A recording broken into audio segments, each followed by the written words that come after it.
আজকে আমি বানাবো 20 কেজির কেক। মানে ব্যাপারটা বুঝতে পারছো কতটা বড় হতে চলেছে এই কেকটা। এই কেকটা বানাতে বানাতে সম্পূর্ণ ডেকোরেশন আমি তোমাদেরকে দেখাবো।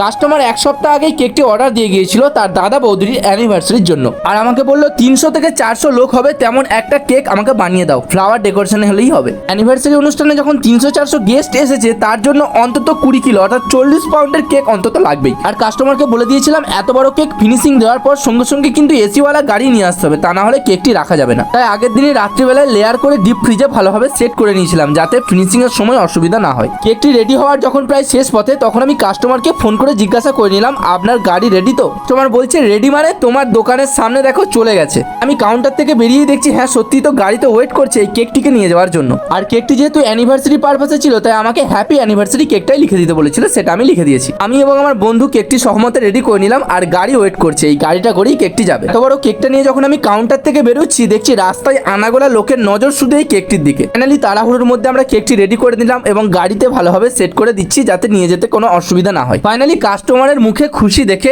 আমাদের সত্যি অনেক আনন্দ লাগলো। আরো নতুন নতুন ভিডিও দেখতে চ্যানেলটিকে সাবস্ক্রাইব এবং ফলো করে রেখো।